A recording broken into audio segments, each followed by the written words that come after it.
Assalamualaikum dan selamat sejahtera murid-murid. Bertemu lagi kita dalam channel Cikgu Farahdila. Baiklah, hari ini kita akan meneruskan pembelajaran dalam mata pelajaran sains. Untuk hari ini, kita akan mempelajari tentang satu lagi tajuk di bawah unit 8, campuran, iaitu bahan larut dan bahan tidak larut. Apakah itu bahan larut dan bahan tidak larut? Untuk mengetahui lebih lanjut tentang tajuk ini, pastikan murid-murid menonton video ini hingga ke akhirnya. Jangan lupa, murid-murid boleh merujuk buku teks di halaman 94 hingga 96. Mari kita teruskan.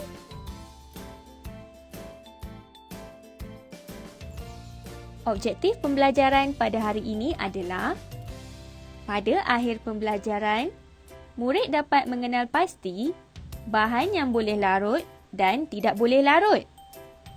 Manakala kriteria kejayaan pula adalah, murid berjaya menyenaraikan 2 daripada 4 bahan yang boleh larut dan tidak boleh larut.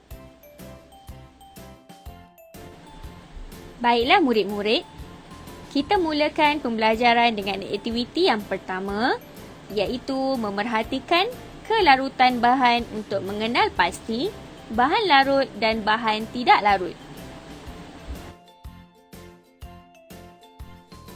Mari kita lihat situasi ini. Mula-mula, Nisa memasukkan 2 bahan ke dalam cawan berisi air. Nisa memasukkan sesudu biji jagung dan sesudu gula. Lalu, dia mengaduknya. Selepas bahan-bahan itu diaduk, gula sudah tidak kelihatan. Nisa melakukan pemerhatian bersama Cikgu Nora.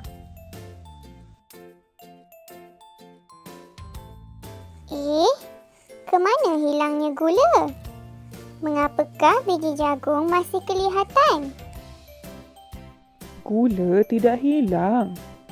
Gula larut dalam air. Biji jagung masih kelihatan kerana biji jagung tidak boleh larut di dalam air. Bagaimanakah kita boleh mengetahui sesuatu bahan itu larut di dalam air? Mari kita siasat. Murid-murid, gula sebenarnya tidak hilang. Tetapi, gula itu larut di dalam air. Manakala, biji jagung masih kelihatan kerana biji jagung tidak boleh larut di dalam air. Oleh itu, berdasarkan pemerhatian ini, dapat disimpulkan bahawa gula merupakan bahan boleh larut di dalam air dan biji jagung merupakan bahan tidak boleh larut di dalam air. Mari kita ke aktiviti yang kedua, iaitu mengaduk campuran bahan. Hari ini, cikgu akan jalankan satu uji kaji ringkas untuk menguji bahan yang larut dan bahan yang tidak larut. Mari kita mulakan.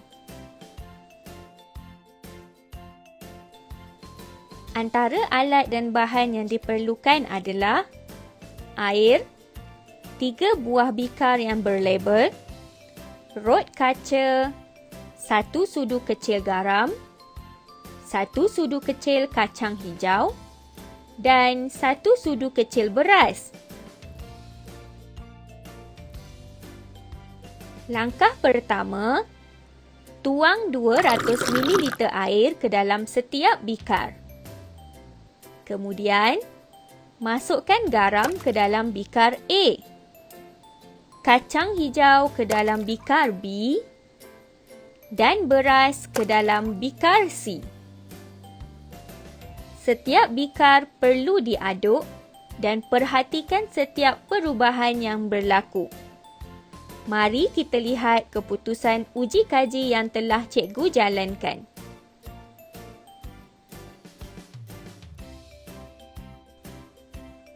Hasil pemerhatian bagi bikar A adalah garam sudah tidak kelihatan. Bagi bikar B yang berisi kacang hijau masih kelihatan. Lihat, kacang hijau masih ada di dalam bikar. Bagi bikar C yang berisi beras pula, walaupun setelah diaduk, beras masih jelas kelihatan.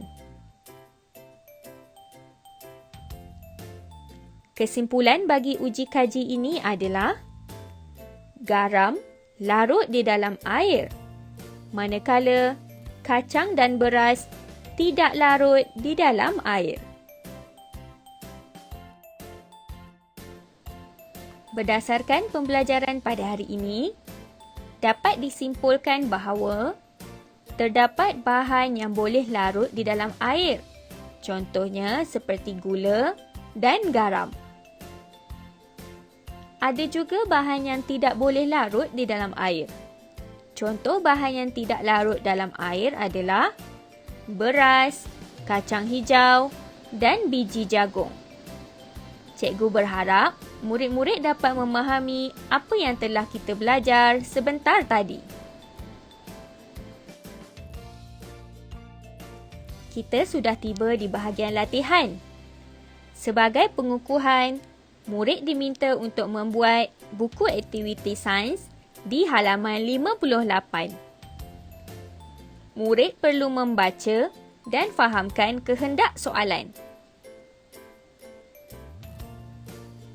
Dalam latihan ini, murid perlu membuat pemerhatian ke atas bahan serbuk berwarna makanan, batu, gula dan kacang tanah.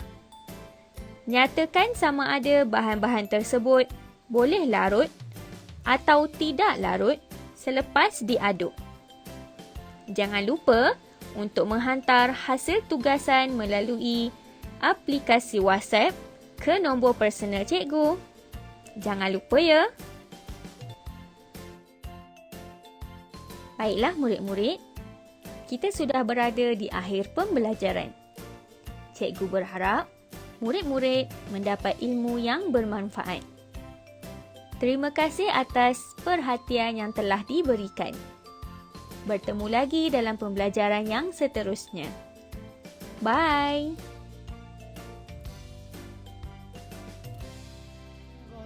Go